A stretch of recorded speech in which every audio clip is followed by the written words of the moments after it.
What do you do when you're faced with a series of disturbing events that defy explanation? Do you turn to science or to God?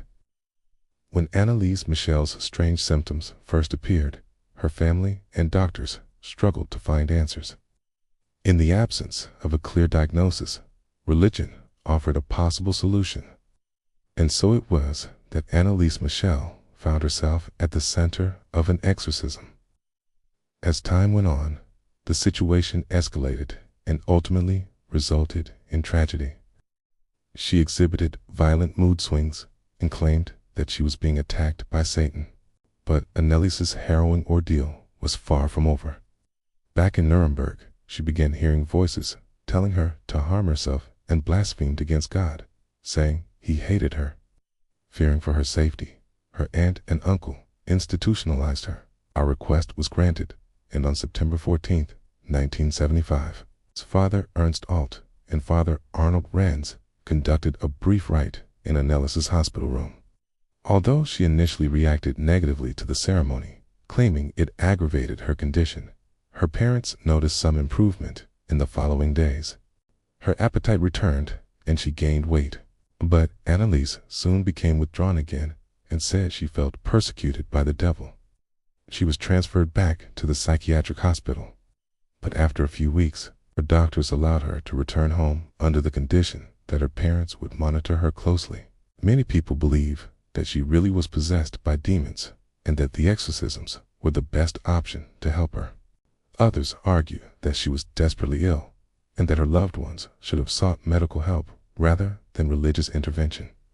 Regardless of one's perspective, it's hard not to feel compassion for her. Throughout her struggles, those around her failed to understand her pain. Ultimately, this poor young woman paid the ultimate price for a battle she never asked to fight.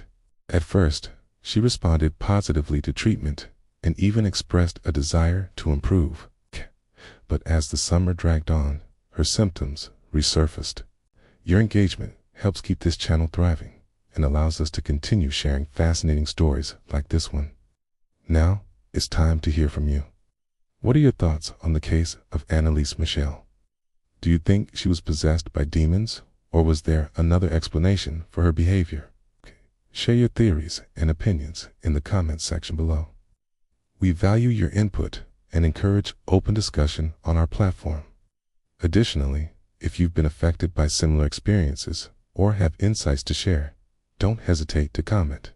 Your personal stories and perspectives may resonate with others who are going through similar challenges and can foster a sense of community and support.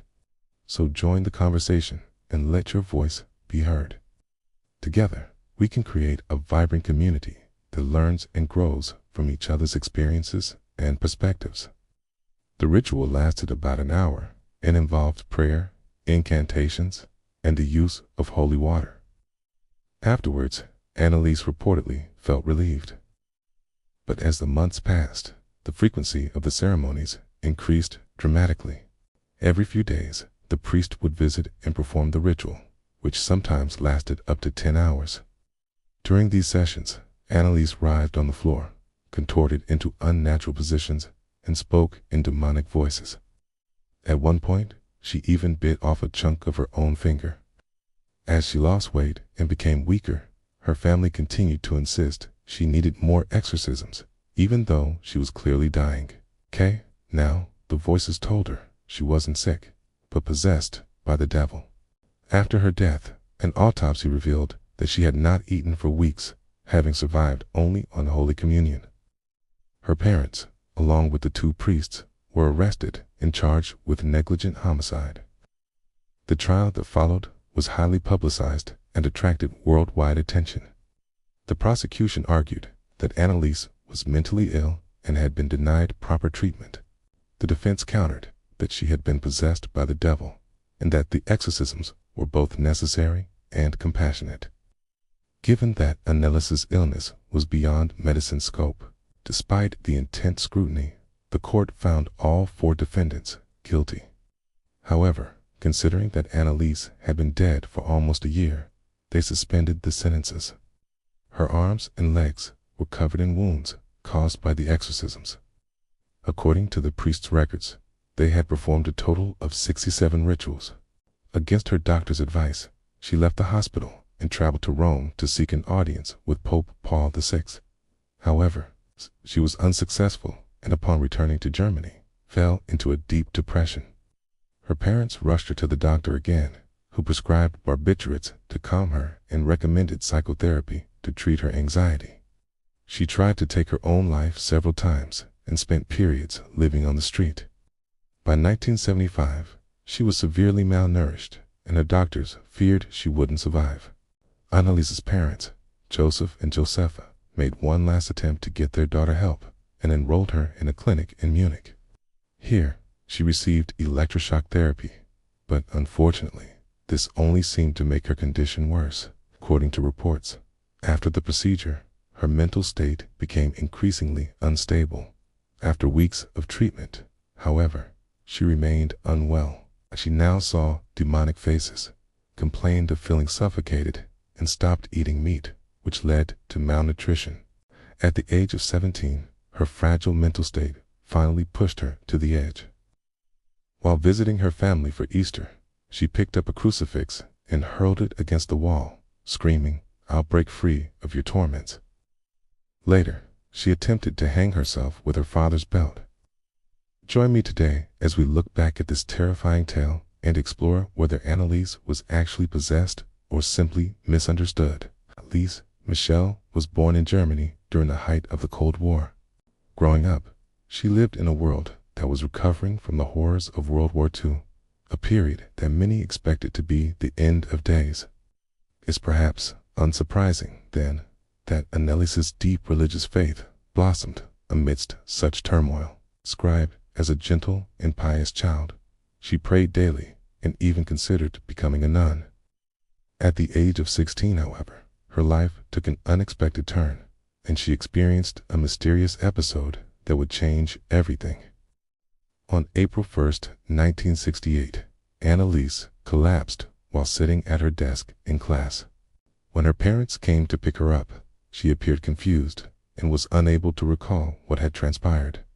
Concerned, they took her to the hospital, where doctors noted that she seemed otherwise healthy and released her without a diagnosis. Although the incident worried her family, Anneliese soon returned to her normal routine. However, a few months later, on September 14th, she had another blackout. She also reported hearing voices coming from nowhere in particular. These experiences continued throughout the year, and Anneliese started avoiding church services, fearing she might have offended God. On December 25, 1968, while celebrating Christmas with her family, Anneliese fell to the floor in another seizure. With each new episode, the whispers grew louder and more menacing, telling her she was going straight to hell. By January 1969, Anneliese's behavior was radically altered. As her behavior worsened, her parents sent her to live with relatives in Nuremberg, hoping a change of scenery would do her good. Over the next few years, Anneliese was admitted and discharged from various psychiatric hospitals. At this point, Anneliese's family intervened. Convinced that conventional medicine had failed them, they turned to religion and begged the local bishop to permit an exorcism. However, Anneliese's parents, influenced by the priests, did not follow these recommendations and instead invited them to perform another exorcism on December 2nd. On July 1st, 1976, Anneliese Michel's life came to a tragic end. She was 23 years old. When news of Anneliese's death reached the public, many questioned how her family and doctors could allow her to die in such a horrific way. While the court case may have concluded, the debate surrounding Anneliese's death continues to this day. If you've watched this far, please take a moment to show your support.